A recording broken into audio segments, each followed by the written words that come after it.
Assalamualaikum warahmatullahi wabarakatuh. Perkenalkan, nama saya Husnul Fikri dengan nomor WP 1901081007. Baiklah, pada pertemuan kali ini saya akan membahas tentang sistem I/O. Langsung saja kita lihat materinya.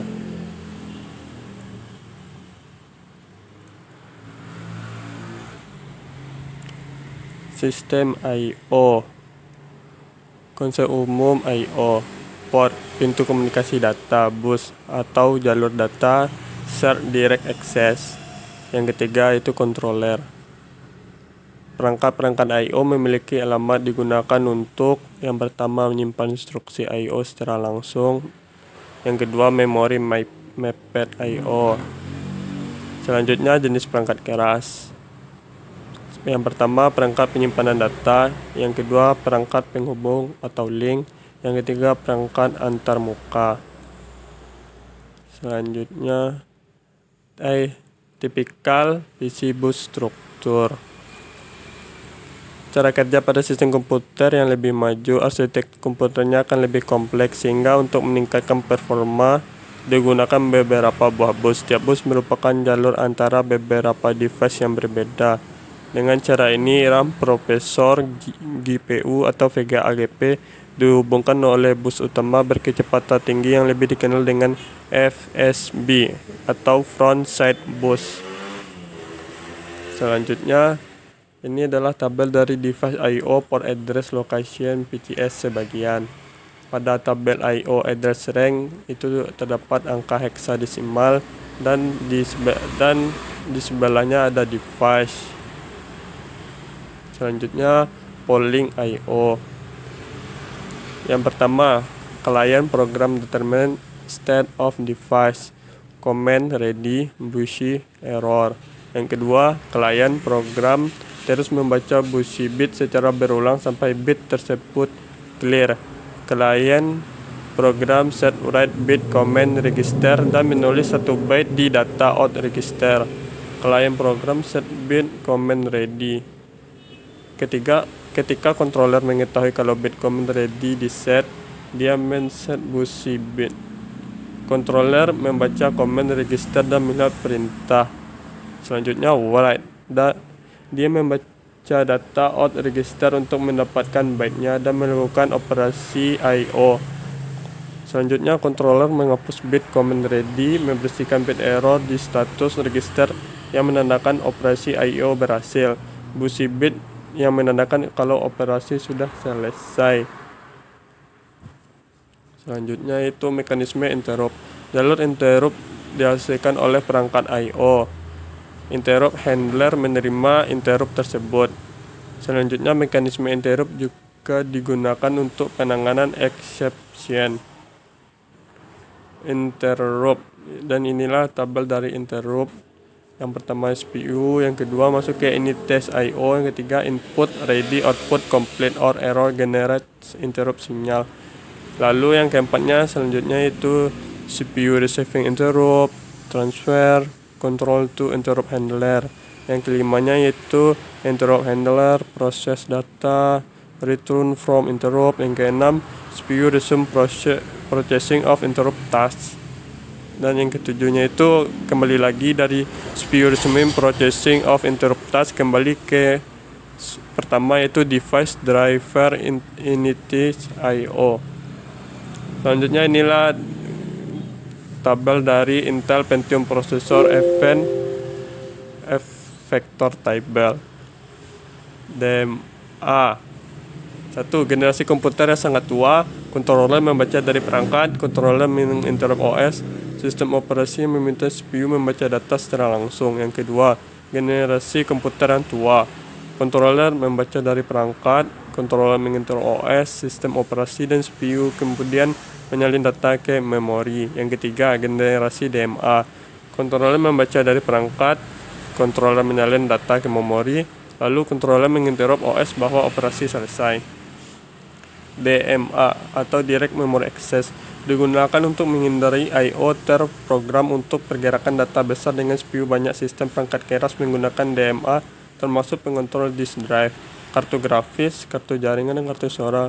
Membutuhkan pengontrol DMA bypass CPU untuk mentransfer data langsung antara perangkat I/O dan memori. Dan inilah 6 step proses to perform DBA transfer. Nah, dan inilah contoh dari gambar prosesnya, itu ada 6 step. Selanjutnya, application I/O interface. I/O system call mengkapsulasi device kemampuan secara umum dalam suatu kelas. Device driver layar menyembunyikan perbedaan antara I/O controllers dari kernel. Selanjutnya, device memiliki dimensi yang beraneka ragam, yaitu karakter, stream or block, sequential or random access, serial or dedicated. Sifat itu read write, read only, or write only. Dan inilah gambar dari kernel I/O atau struktur kernel I/O.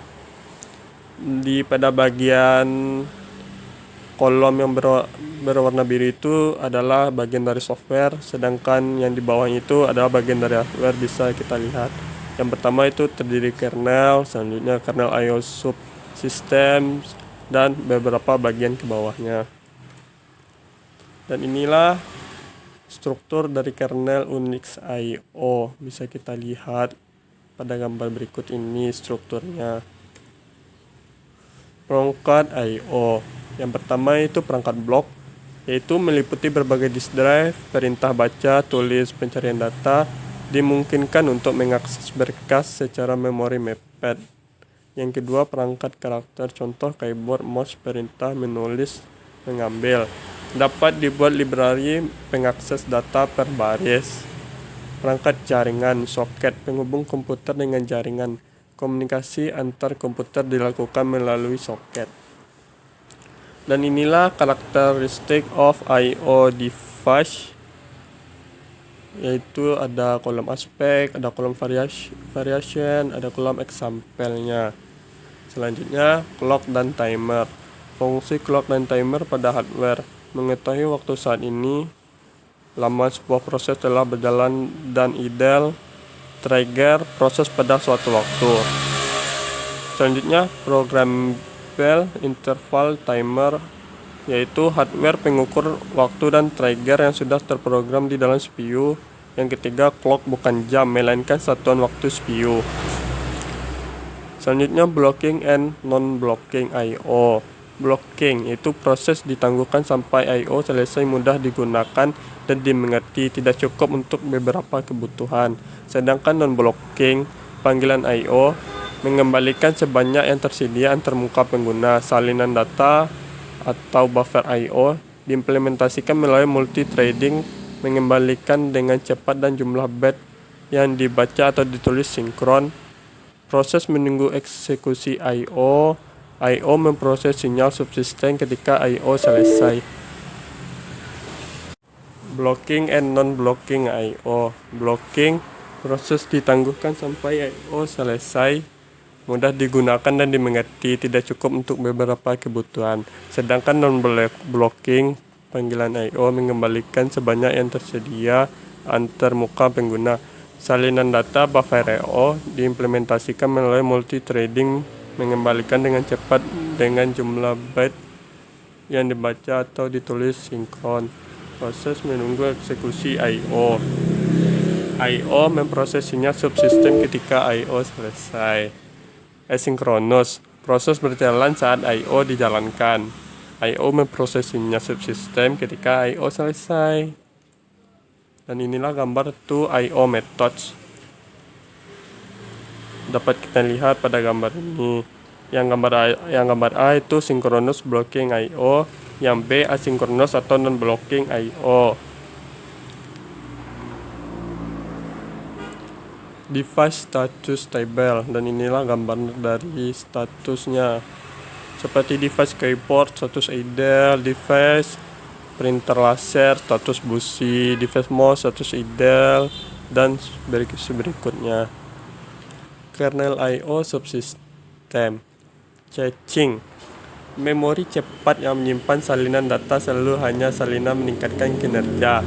Buffering, Menyimpan data dalam memori saat mentransfer antar perangkat untuk mengatasi ketidakcocokan kecepatan perangkat untuk mengatasi ketidakcocokan ukuran transfer perangkat.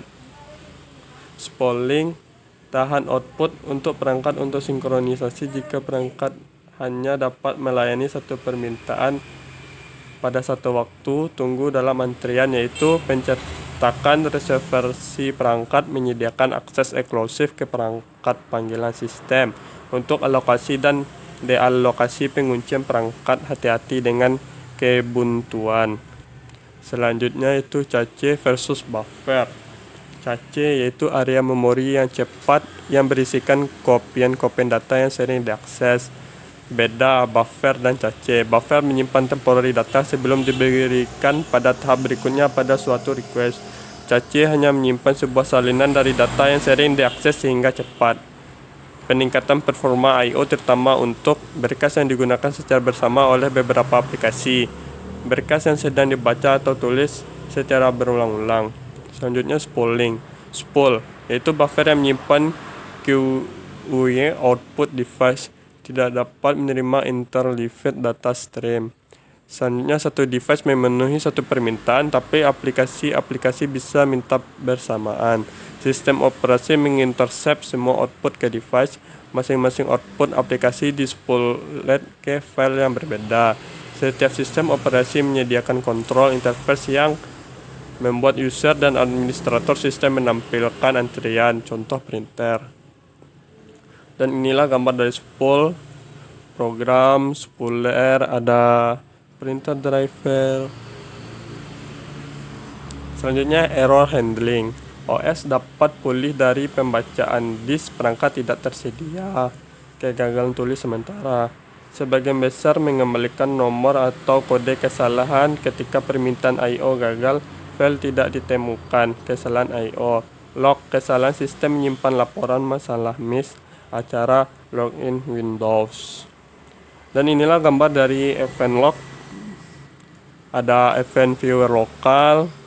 Di event viewer lokal itu terdapat custom view, Windows log, application and service log, subscription. Dan inilah gambarnya. Dan ada dari status, modifnya, tanggalnya, jam berapanya ada, apakah enable atau tidak, create, pembuatannya dimodif, dan ada description name-nya dan lain-lain. I/O protection. Proses pengguna dapat secara tidak dapat sengaja atau sengaja berupaya mengganggu normalisasi operasi normal melalui instruksi I/O ilegal. Jadi semua instruksi I/O didefinisikan sebagai istimewa dan I/O harus dilakukan melalui panggilan sistem memori dipetakan dan lokasi memori port I/O harus dilindungi juga. Ini adalah gambar dari use of a system call to perform I/O. Pertama itu tahap pertama trap to monitor. 2 perform I/O. Yang ketiga return to user. Selanjutnya I/O stream. I/O stream adalah suatu mekanisme pengiriman data secara bertahap dan terus-menerus melalui suatu aliran data atau duplex. Biasa digunakan dalam network protokol bersifat asinkronus menggunakan message spacing dalam mentransfer data. Untuk memasukkan ke dalam stream digunakan I/O control system call atau pemrograman soket. Untuk meneruskan data ke device digunakan write atau put MSG system call. Untuk membaca data dari device digunakan read atau get MSG system call. Dan inilah gambar dari the stream struktur atau struktur stream. Yang pertama itu ada di bagian pertama ada itu user process, stream head. Di stream head terdapat dua bagian, yaitu read queue. Sepertinya itu write terus ke bawah sampai write queue driver end. Kalau itu ke device read queue sampai nanti ke stream head lalu ke user process. Dan inilah gambar intercomputer communication. Selanjutnya, I/O request to hardware operation. Pertimbangkan membaca file dari disk untuk suatu proses. Tentukan file yang memegang perangkat, terjemahkan nama ke representasi perangkat secara fisik, membaca data dari disk ke buffer. Pastikan data tersedia untuk proses permintaan kembali kontrol ke proses. Dan inilah gambar dari life cycle of an I/O request. Selanjutnya, performance. I/O adalah faktor utama dalam kinerja sistem, menuntut CPU untuk menjalankan driver perangkat kode I/O kernel. Konteks beralih karena interupsi menyalin data lalu lintas jaringan sangat menegangkan. Selanjutnya, meningkatkan kinerja I/O. Memperkecil jumlah konteks switch. Selanjutnya, memperkecil jumlah penyalin data yang dilakukan sewaktu pengoperasian data antara device dan aplikasi. Memperkecil jumlah interrupt dengan menggunakan transfer secara besar-besaran. Menambah kongruensi dengan menggunakan DMA controllers dan memindahkan proses-proses primitif ke perangkat keras.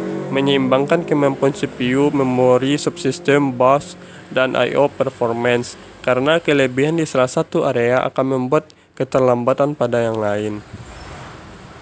Next, implementasi sistem operasi DOS dan Windows. Dan sekianlah presentasi saya pada minggu kali ini. Apabila ada kesalahan kata atau kesalahan materi dan lain-lainnya, mohon dimaafkan. Baiklah, saya tutup presentasi saya kali ini. Assalamualaikum warahmatullahi wabarakatuh.